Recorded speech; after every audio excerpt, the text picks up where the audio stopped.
the wounds that we carry, the assumptions that we carry, and the experiences that have shaped the way that we see the world. And my friend, those same things also shape how we relate to other people.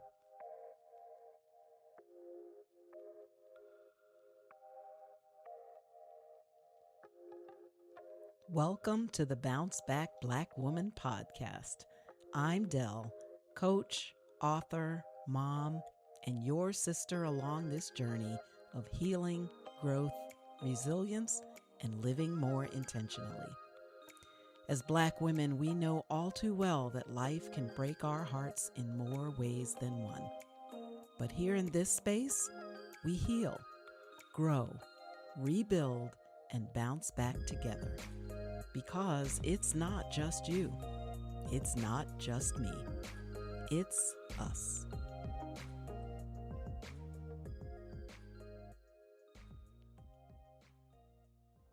Hey there, my friend, and welcome back to Bounce Back Black Woman.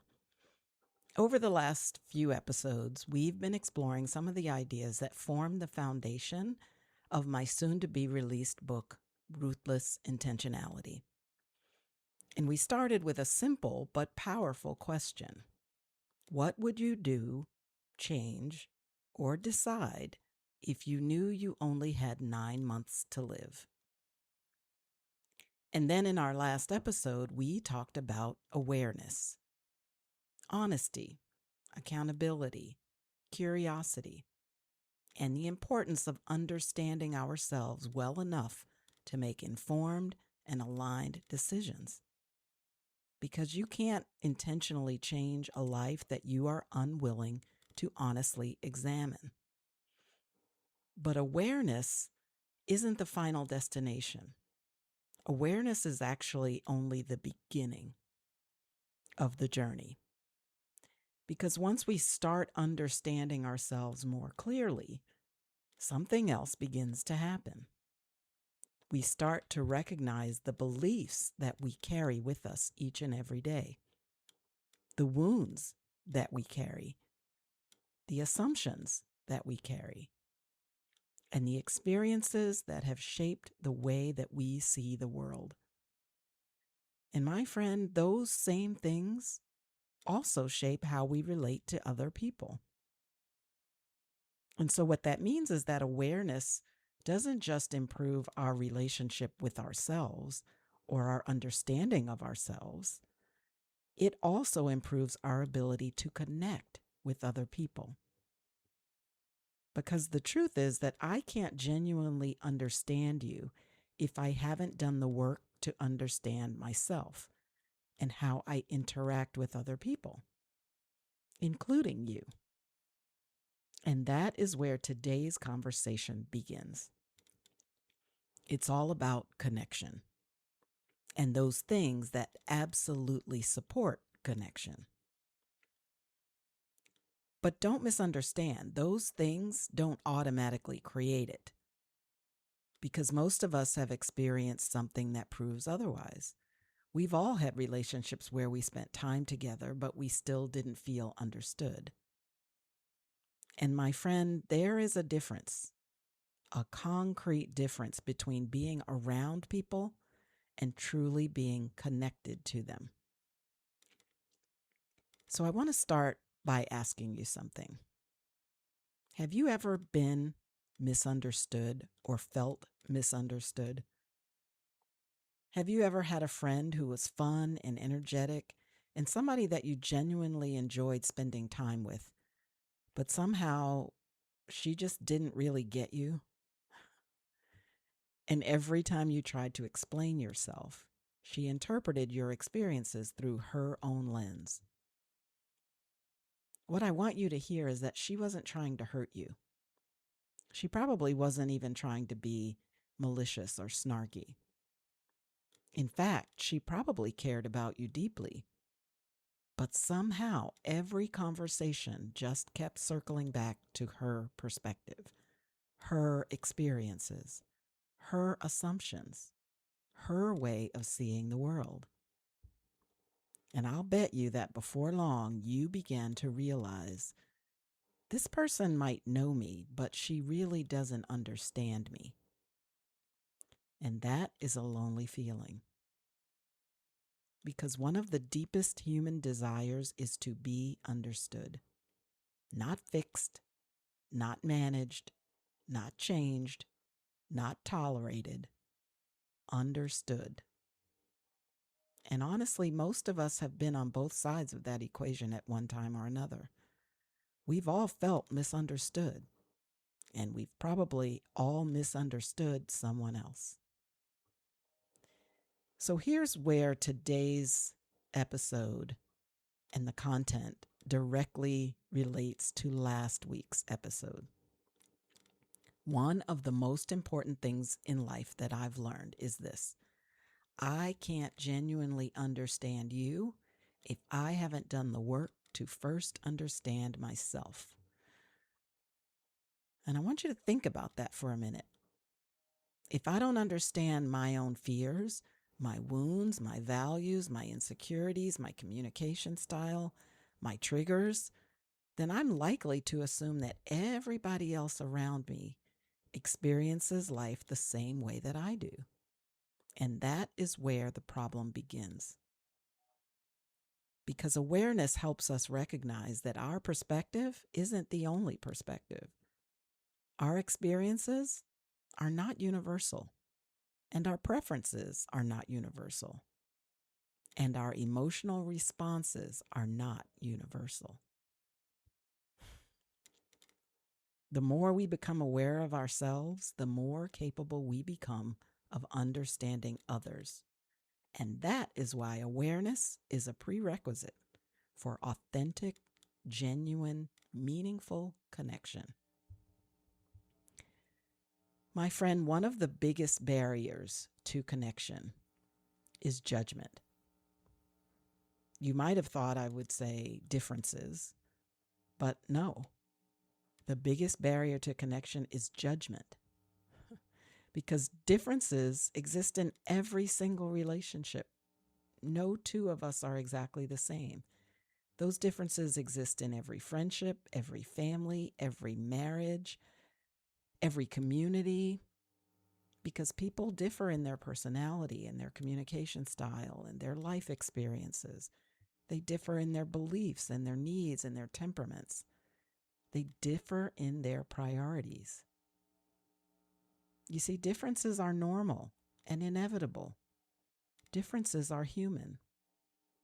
The problem begins when we start to interpret differences as threats. And we start assuming, if I think this way, everybody should think this way. If I would handle it this way, they should handle it the same way. And if this matters to me, it should matter to them. And I want to tell you that that is not connection. What that is projection. Projection makes genuine connection almost impossible to have. Because instead of understanding and making room for people to be who they are, we try to fit them into our box. One of the gifts that awareness affords us is what I call neutrality. And neutrality is incredibly powerful in relationships. Neutrality is incredibly necessary in healthy relationships. Relationships that have true connection require awareness, because awareness allows us to accept our differences with neutrality instead of judgment. Now, I want you to notice one thing that I didn't say. I didn't say agreement. I didn't say approval. I didn't say abandoning your own values. I said neutrality, which is the ability to pause long enough and say to yourself, that's interesting. That's different than what I might have thought. Help me understand. What has shaped that perspective for you? What experiences led you to that conclusion? You see, those questions and questions like those is curiosity. That's empathy. And that is understanding, which are the building blocks of true, authentic, meaningful connection.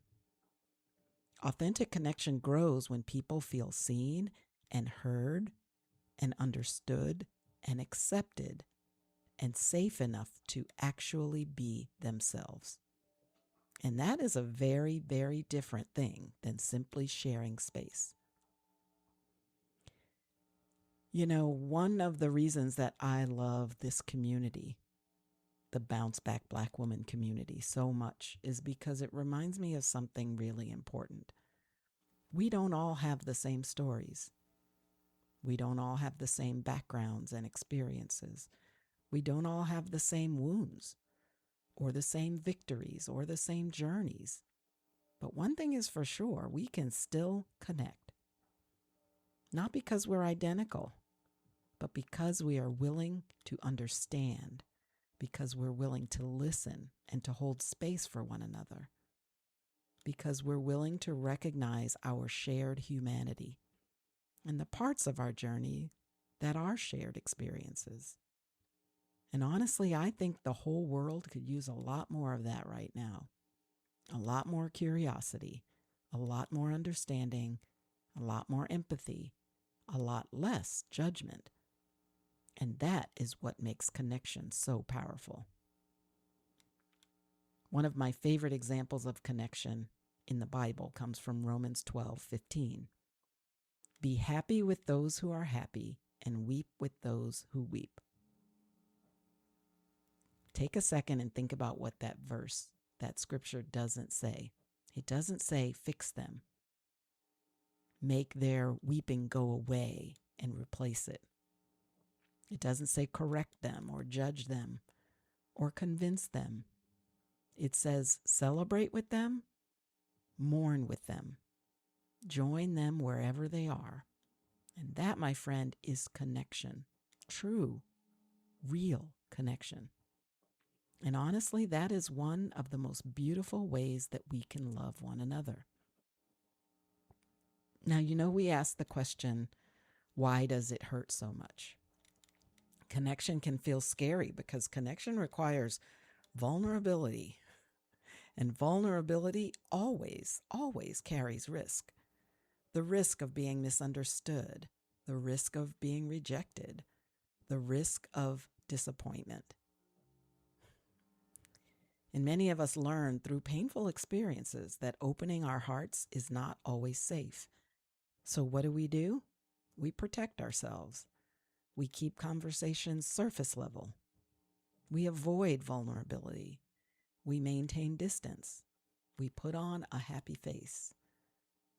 And while those strategies may protect us from hurt, they also limit our authentic connection. Because real connection requires us to be seen, and being seen requires courage. So today, my friend, I want to ask you to ask yourself this question. Where in my life am I seeking agreement when what I really need is understanding? And then I want you to ask yourself this. Who in my life might I better connect with if I approached them with curiosity instead of judgment? Because connection isn't built by finding people who are exactly like us. Connection is built by becoming aware enough to understand the people who are not. My friend, remember this. Connection is more than proximity. It's more than friendship. Sometimes it's more than marriage. More than shared experiences. Authentic connection is built through understanding, empathy, curiosity, acceptance, and accountability. And awareness is what makes all of those things possible.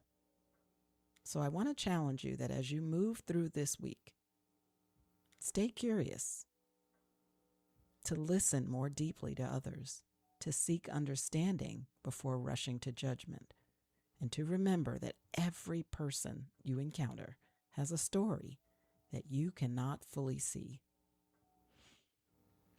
And remember, sometimes connection begins with simply being willing to learn it. And in case you think that since I'm sharing this with you on this episode that I've perfected it, think again. I'm learning right along with you and having to practice these teachings in every single one of my own relationships, because it's not just you. It's not just me. It's us. And I'll see you in the next episode, my friend. Well, that's it for today, my friend. I really hope this episode inspired, encouraged, or just plain comforted you.